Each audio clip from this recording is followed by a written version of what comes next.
votre sport préféré? Moi, c'est l'équitation, la natation et le volley.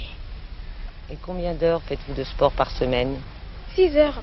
Imaginez une école à l'intérieur du palais, des classes minuscules, des journées qui durent jusqu'à la nuit, et parmi ses élèves, le futur roi. Bienvenue au Collège royal de Rabat. Fondé sous Mohamed V, le Collège royal était conçu comme une institution d'élite, un enseignement de haut niveau, des professeurs détachés et surtout une sélection très stricte, princes et quelques élèves méritants choisis dans tout le royaume. C'était une école académique, mais aussi une fabrique des réseaux du pouvoir. Les classes comptaient rarement plus d'une douzaine d'élèves. Le programme suivait largement le modèle français, mais renforçait l'arabe, l'histoire nationale et l'éducation civique. Les journées étaient longues, cours le matin, activités l'après-midi, parfois lecture et études jusqu'au soir.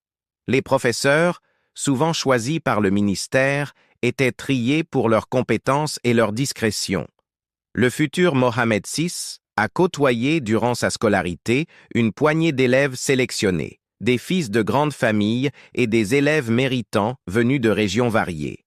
Plusieurs de ses camarades ont plus tard occupé des postes clés dans l'administration, la diplomatie et les services de l'État. Présentons les profils les plus marquants. Fouad Ali El-Hima, ami d'enfance du roi, il a été élève du Collège royal et a suivi des études de droit. Il a exercé comme député et maire, puis a rejoint la carrière ministérielle, ministre délégué à l'Intérieur. Depuis 2011, il est conseiller du roi Mohamed VI et numéro 1 du cabinet royal. Il est également fondateur du parti PAM, Mohamed Yassine Mansouri, élève du Collège royal, diplômé en droit. Il a servi dans l'administration, ministère de l'Information, de l'Intérieur.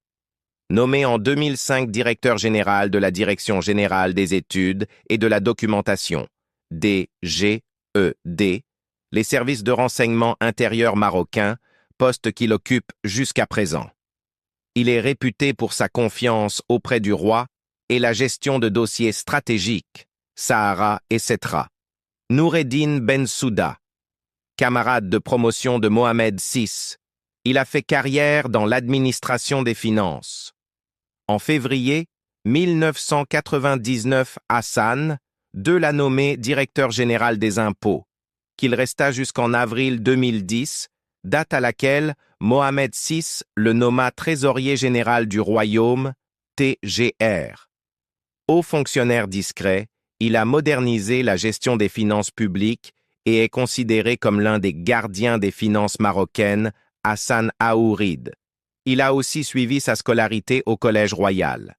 Auteur et historien de formation, il a été porte-parole du Palais royal puis gouverneur, wali, de la région de Meknès, 2005 à 2009, et historiographe du royaume.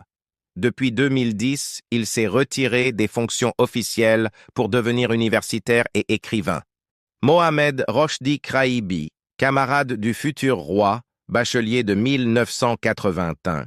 Il a été proche du prince héritier comme chef de cabinet, 1998, et en 2000 a été nommé directeur du cabinet royal. Très influent à l'avènement de Mohamed VI, il a perdu de son aura avant de quitter la scène officielle en 2014. Il est réapparu en 2019 comme président de la fondation du Grand Ouarzazate, développement durable. Mohamed Fadel Ben Yaïch, l'un des compagnons de classe du roi, il a mené une carrière diplomatique et administrative.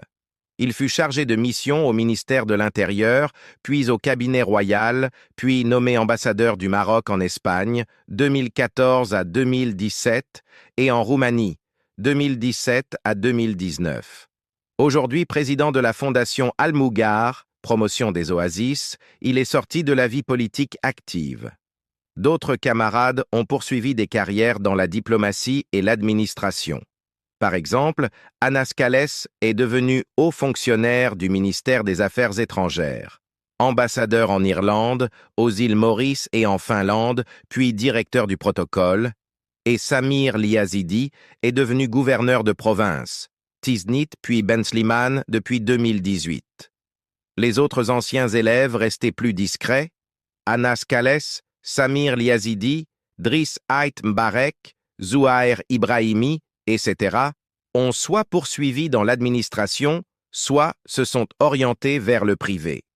Le Collège royal a forgé des trajectoires. Certains sont devenus les rouages invisibles du pouvoir, d'autres des acteurs publics reconnus, et d'autres encore des figures du secteur associatif et régional. Le point commun? Une formation et des liens tissés dans un lieu unique, au cœur du palais. Si cette plongée dans les coulisses du Collège royal vous a plu, likez, partagez et abonnez-vous pour d'autres enquêtes sur les institutions et les réseaux qui façonnent l'histoire du Maroc.